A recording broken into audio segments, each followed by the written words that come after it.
A very good evening from the airport of Calgary. I'm here to fly with WestJet on their Boeing 737 to Edmonton.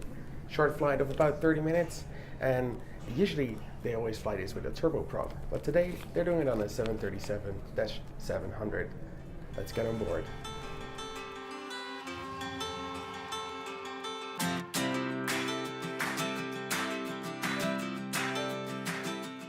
Calgary, together with Toronto and Vancouver, are hub airports for WestJet, and that's clearly noticeable when you step into the airport here.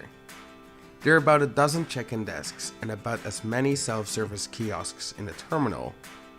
I had no luggage to check in, so I got my boarding pass from one of the kiosks. After I got my boarding pass, I got approached by one of the ground crew to help me find my gate, so definitely some points for WestJet here. As mentioned in the intro, this route is mostly operated by turboprop aircraft like the Dash 8, but I specifically chose this connection because it was supposed to be operated with the Boeing 737-600, a version of the 737 I hadn't flown before. Unfortunately, the aircraft type got changed a day before, so today we're traveling on the Boeing 737-700 instead. Boarding, as with many airlines today, happens in zones with WestJet too. There's a priority lane for WestJet Gold members and premium travelers, and with Zone 2 through 4, WestJet works from the rear of the plane towards the front. I was in row 10 of the aircraft today, and I was assigned to Zone 3.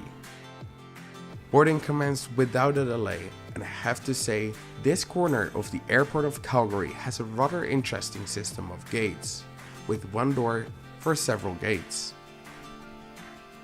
I got a little overexcited googling the till number of this aircraft, because it showed a long list of other operators, including the legendary Pan Am and WestJet, but it seems like it's a recycled till number, as the current aircraft has only been operated by WestJet since its delivery from the factory in 2007. The old aircraft was also a Boeing 737, but of the Dash 200 type.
Seems like I got really lucky on this flight again, because even though we had a near full flight, I had the whole row to myself. The seat design allows for better legroom, as the literature pocket is lifted to the top of the seat back. Here you can find the safety card, onboard menu, WestJet magazine and an air sickness bag. We'll have a closer look at the menu in a minute. The tray table has 2 cup indentations and is retractable, allowing small children to use it too. And with the literature up top, there's plenty of space for my knees.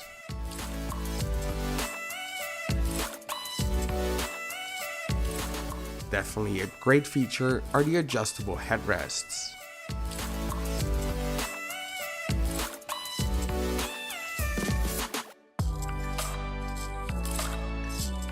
And of course, each seat has its own reading light and an air vent.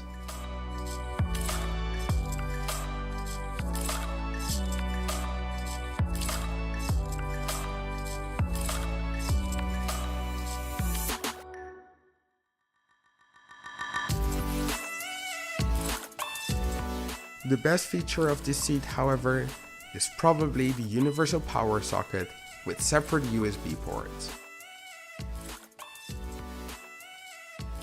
The overall flight time took about 30 minutes and it was rather bumpy, so after takeoff, it was announced that the cabin crew would stay seated throughout the whole flight. So there was no drink or food service. I'm really impressed with the items available for purchase here, and on my next WestJet flight, I will definitely try one of these because I really wonder if it looks as good in real life as it does in the pictures. This was my fourth flight of the day, and unfortunately the GoPro died during the landing, and because of that, unfortunately today we don't have any landing footage for this video, for which I'm really sorry. Next week we'll be flying on a Bombardier -8300 with Air Canada, a new aircraft type for this channel, so make sure to subscribe if you'd like to see that video. And I want to thank you very much for watching this rather short trip report, and I'll see you next week.